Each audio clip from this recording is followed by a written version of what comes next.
Bagus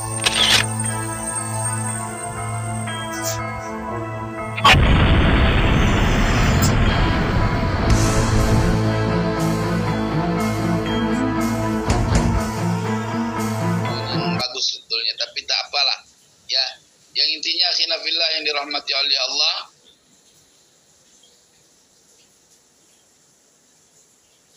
Pertama sih dalil metode penetapan nasab berdasarkan persyaratan kitab sejaman, ya.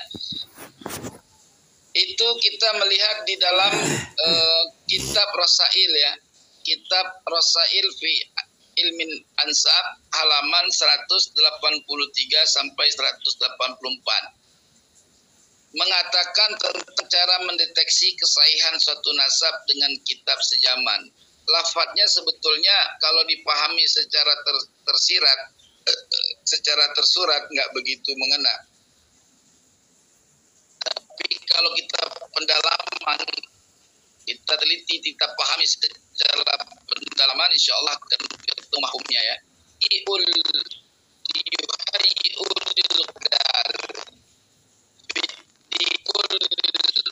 ulumi wal haqa'iq lati fi falakiddin fa tariqul habaril badli fi tahqiqil ansabi wa kashfi zuriha an ayakuma bitahriri silsilati wa dirasatuha dirasatun kamilatun mutakamilatun min jami'in nawahi ala nahwi tali. Artinya maka sesungguhnya Allah Subhanahu wa taala telah menyiapkan bagi setiap masa para abdal dalam agama, ulama abdal, ya. Kalau orang sufi bilangnya waliul abdal, ya. Para abdal itu adalah dalam setiap ilmu dan berada dalam setiap inti yang ada dalam perjalanan agama ini. Maka cara ulama ahli ilmu atau al-habar yang berderajat al-abdal atau ulama yang utama dalam setiap masa dalam memverifikasi silsilah suatu nasab atau mengungkapkan kepalsuannya itu dengan cara meneliti silsilahnya dan mengkajinya dengan kajian yang sempurna, lagi terus berkembang kesempurnaannya dari segala aspek, ya. Nah, saya rokok dulu nih, santai aja.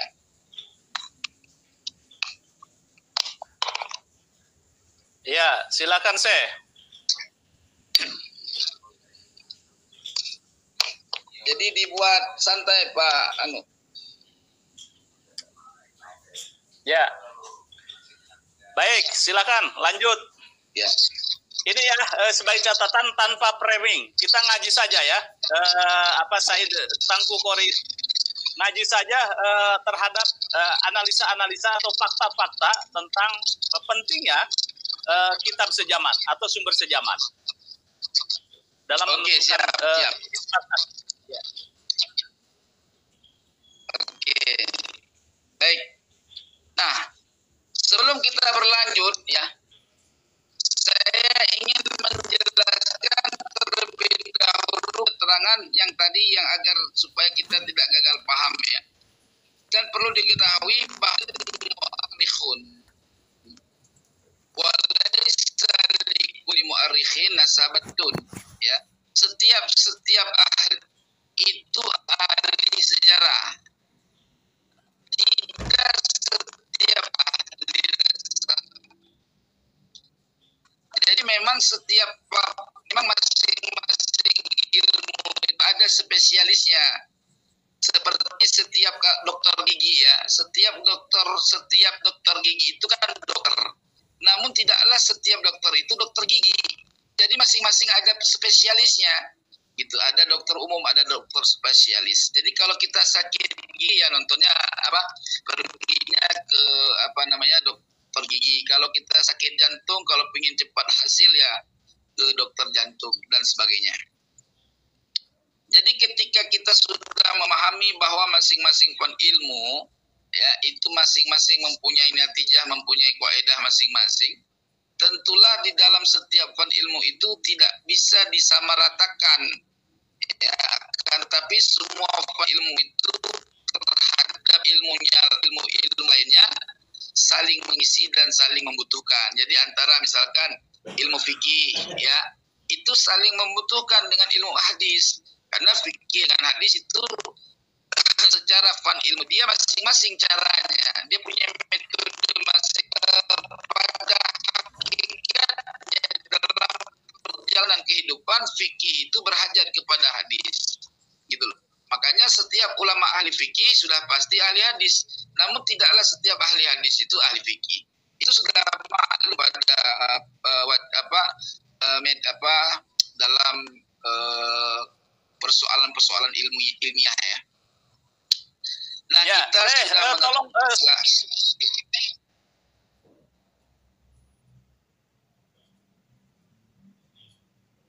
halo, gimana?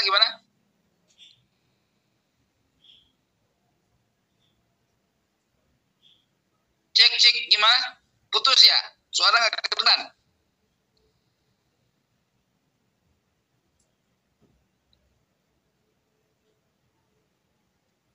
Halo? Apa gangguan nih? Ya, lanjut. Tadi kelihatannya ya? agak tersendat itu. Iya, betul. Ya, lanjut. Ya. Oke. Ya, ketika kita sudah memahami atau mengerti kode etik masing-masing ilmu sesuai dengan masing-masing fadilnya, sehingga tidak semerampangan dan tidak juga membingungkan orang dalam memahaminya, ya. Dan semua persoalan bisa jadi mudah diselesaikan terkait kesimpulan yang bisa diambil. Sehingga kesimpulan yang dapat diambil berdasarkan penelitian yang mendalam, berdasarkan sumber-sumber yang akurat, jadilah hal tersebut berfaedah qat'i. Ya. Jadi semua apa saja yang kita teliti, yang kita sesuaikan dengan kaidah-kaidah ilmiah, sumber-sumber yang akurat, ya, itu semuanya akan menimbulkan satu faedah yang bersifat qat'i atau pasti kesimpulannya. Dan sesuatu yang berfaedah atau bersifat qat'i atau berfaedah qat'i itu dikatakan sebagai dalil. Jadi dalil itu sebetulnya bersifat qat'i. Maka sebelum kita membahas terkait persoalan dari mana kitab sejaman segala macam, makanya kita harus paham dulu usulnya, dasar-dasar masailnya, yaitu masalah dalil dulu. Jadi kalau kita sudah bisa memahami dalil, maka kita akan urut bisa memahami masalah-masalah yang lain. Jadi nanti apa yang dimaksud dalil kita nggak tahu. Maka harus tahu dulu dalil itu adalah suatu kesimpulan dalam suatu penelitian yang bersumber daripada sumber-sumber yang akurat, sehingga membuahkan suatu faedah atau satu kesimpulan yang bersifat pasti. Nah, sebaliknya, ya, sesuatu yang ending penelitiannya menghasilkan suatu kesimpulan yang tidak pasti, artinya masih dalam konteks perkiraan, kemungkinan, boleh jadi, percaya saja, nggak perlu nyari kitab, atau istilah tidak ditemukan itu bukan berarti tidak ada. Nah, semua itu berfaedah zanni atau perkiraan atau sekedar sangkaan. Ya. Dan sesuatu yang berfaedah zanni, ya, atau sangkaan itu dikatakan sebagai amarah atau indikasi. Jadi sifatnya indikasi, nggak bisa punya kesimpulan. Jadi zanniyah itu harus ditinggalkan dalam persoalan kebenaran, ya.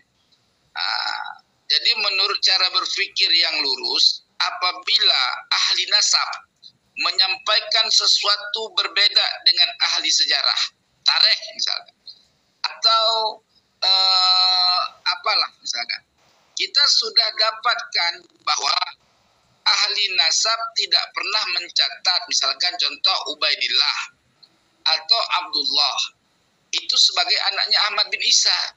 Lalu ada ahli tarikh mencatat dan menyebutkan bahwa Ubaidillah itu atau Abdullah itu sebagai anaknya Ahmad bin Isa. Nah, ini kan beda nih antara ahli nasab dengan ahli tarikh. Ahli nasab tidak ada sama sekali menyebutkan Ubaidillah anaknya Ahmad.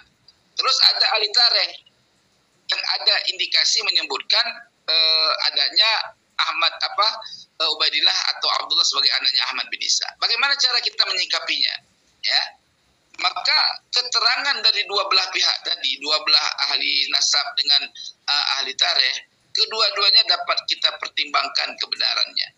Namun ketika ahli nasab tidak mensensus atau tidak mencatat Ubaidillah sebagai anaknya Ahmad bin Isa secara berkesinambungan dari masa ke masa, dengan berdasarkan referensi keterangan dari kitab-kitab sebelumnya, sementara ahli tarikh atau sejarah menyebutkannya dengan hanya sekedar mendengar cerita ahli baladnya saja tanpa proses penelitian dan tanpa proses pendalaman informasi, dan informasinya atau khobarnya itu tidak mencapai derajat perawi, ya, yang jumlah perawinya itu 3. Jadi syuhrah itu harus syaratnya ada 3 periwayatan. Misalkan gini, satu hadis atau satu informasi ada yang meriwayatkan dari Anas bin Malik satu. Terus dari jalan lain ada yang meriwayatkan dari jalan yang berbeda. Misalkan Ibnu Mas'ud.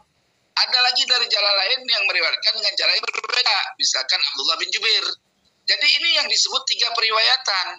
Namun kalau hanya sejarah itu meriwayatkan oleh satu golongan saja, satu perawi atau 2 perawi, minimal 3 perawi tidak ada, maka sejarah itu tidak bisa dipakai. Dikhawatirkan sejarah itu bercampur dengan kedustaan, gitu loh.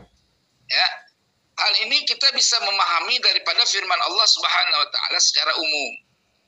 Ya ayyuhalladzina amanu in ja'akum fasiqun binaba'in fatabayyanu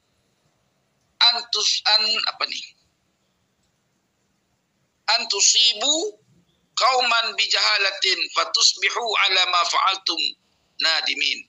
Ya, saya kadang-kadang kalau melihat matan kitab itu mata agak nggak bisa maklumlah, ya. Artinya, wahai orang-orang yang beriman, jika seorang fasik datang kepadamu membawa berita penting, maka telitilah kebenarannya itu agar kamu tidak mencelakakan suatu kaum karena ketidaktahuanmu yang berakibat kamu menyesali perbuatanmu itu di kemudian hari. Itu surat Al-Hujurat ayat 6. Maksudnya di sini kan bukan berarti seorang ahli sejarah itu fasik, bukan. Tetapi informasi yang dia terima, yang dia riwayatkan, terkadang berasal informasi itu yang dinukil oleh orang yang dia tidak kenal dari orang yang fasik informasi asalnya. Itu loh permasalahannya. Maka harus kita dalami secara detail. Ayat ini sekilas memang bagi orang-orang yang tidak mendalami terkait makna yang mendalam, jadi dia akan memahami bahwa kok pakai ayat itu gitu, nggak nyambung gitu kan. Padahal bukan seperti itu. Dari natijah ayat ini kita bisa bertemu bisa mendapatkan beberapa nataij atau beberapa natijah dalam ayat ini. Apa natijah yang pertama? Ayat ini menjadi dalil bahwa yang pertama sekali Allah Subhanahu wa taala berikan informasi kepada kita, di mana Allah Ta'ala benar-benar memerintahkan kita untuk melakukan verifikasi data terhadap berita yang datangnya dari orang fasik. Udah tahu nih. Atau dari orang yang kita tidak kenal. Kita pelajari dulu orang itu. Semangat jujurannya. Gitu. Dari mana dasar informasinya? Nggak asal main ambil-ambil informasi. Gitu loh.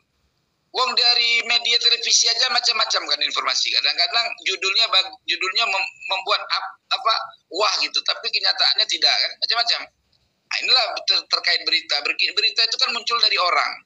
Nah, maka oleh sebab itu karena sebahagian besarnya informasi ya atau berita yang datangnya dari orang fasik itu tidak sesuai dengan kenyataan yang sedang terjadi. Gitu loh.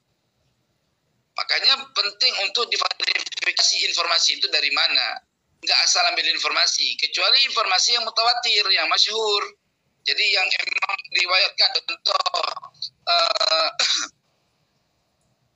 telah terjadi pembunuhan di sana, di sini, di daerah apa gitu. Dan itu di lingkungan itu banyak yang mengetahui informasi itu yang datang dari mulut ke mulut secara mutawatir. Nah itu beda cerita daripada satu riwayat yang hanya 3 perawi atau 2 perawi. Maka harus kita teliti lebih mendalam supaya terhindar daripada kedustaan gitu loh.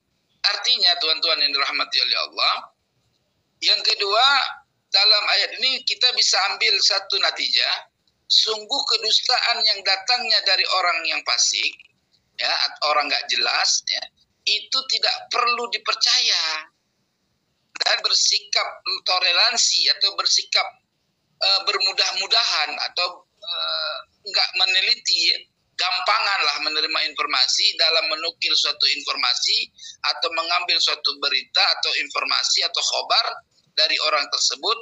Nah, itu sesuatu yang tidak ada dasarnya. Jadi memang dilarang, itu mamnu. Ya, harus ditinggalkan. Artinya tuan-tuan, ulama ahli sejarah terkadang siapa saja yang datang padanya, siapa aja yang datang dia berikan informasi.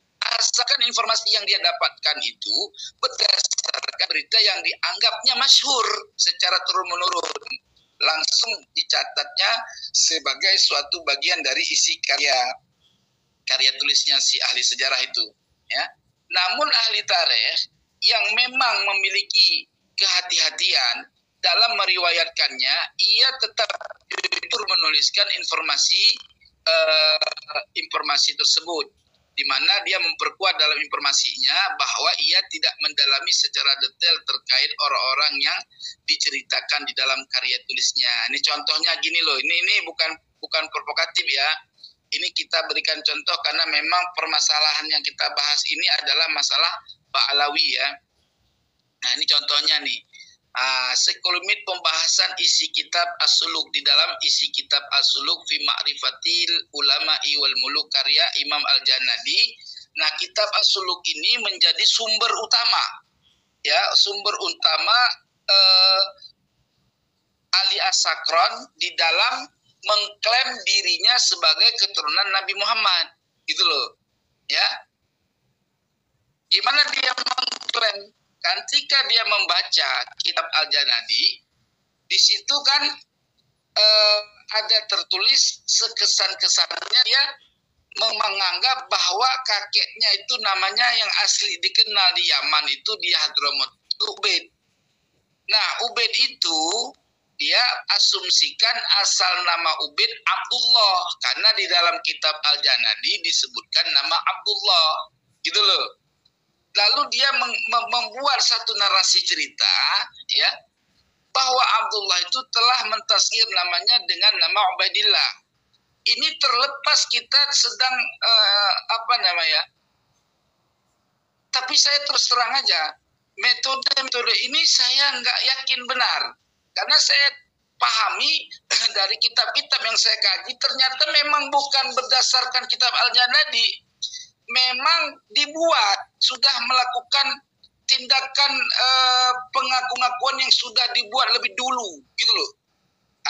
Karena kalau saya nanti ke bawahnya kan saya terangkan bahwa ada kitab-kitab lain yang memang nggak sinkron antara kitab-kitab yang menyebutkan anak-anaknya Ahmad bin Isa dengan kewafatannya Ahmad bin Isa. Itu nggak sinkron dengan fakta yang termaktub di dalam kitab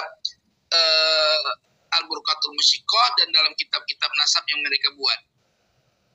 Dan perlu diketahui wahai tuan-tuan semua yang dirahmati oleh Allah, ya.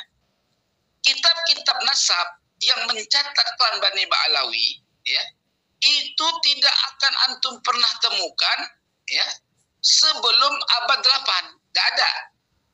Dan sebelum abad 8 tidak satupun dari kalangan Bani Ba'alawi menjadi daftar ulama ahli nasab.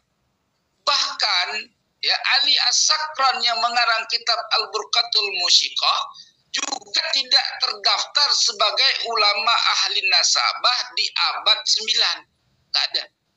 Dan buku Al-Burqatul Musyikoh itu bukan kitab nasab, tapi kitab manaqib.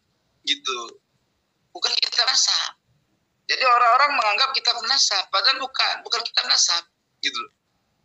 Nah, oleh sebab itu tuan-tuan yang dirahmati Allah, marilah ya kita kaji kitab As-Suluk sebentar ini. Di dalam kitab As-Suluk yang merupakan marajik tertuanya dari klan Ba'alawi menyebutkan nama Abdullah bin Ahmad Al-Uraidi ya, Al-Ja'fari melalui jalan Abil Jadid atau Abil Hadid yang masyhur dengan Banil Jadid atau Bani Abi Alawi, bukan Bani Ba'alawi. Berikut ini kita lihat cuplikannya. Ya. Perlu diketahui bahwa hanya beberapa kalangan dari ulama ahli sejarah Yaman yang menceritakan keberadaan Abdullah bin Ahmad bin Isa An-Naqib, di antaranya 1 Al-Janadi, 2 Al-Awaji, 3 Imam Husain bin Abdurrahman Al-Ahdal, 4 Imam Ibnul Hub At-Tarimi, ya, 5 Imam Fadlun bin Muhammad At-Tarimi, 6 Imam Muhammad bin Abu Bakar Asy-Syami, dan Syekh Fadlun bin Abdullah Asy-Syajari. Jadi dari ke-6 kitab yang disebutkan ini, begitu saya teliti wahai Tuhan yang dirahmati oleh Allah, ya, tidak ada satupun yang mengkaitkan nama Ubaidillah sebagai anak Ahmad bin Isa, nggak ada. Maka kan saya pernah tantang itu Jaini untuk menyampaikan, ada nggak kitab yang lebih tua dari karya Ali As-Sakran yang menyebutkan Ubaidillah sebagai anak Ahmad bin Isa? Nggak ada. Gitu loh. Jadi dari 6 yang kita lihat di dalam kitab-kitab mereka sebagai mereka tampilkan marajiknya, ketika kita teliti, kita kaji, kita cari nama-nama itu, tidak ada. Aku sudah capek cari, botak udah kepalaku. Gitu loh. Ini yang saya heran, apakah ini sudah adalah proses pemalsuan? Bentar. Ya. Anda mencarinya di mana? Katanya mencari itu manuskrip. Mencarinya di mana? Saya kan nggak bilang manuskrip tadi. Kitab.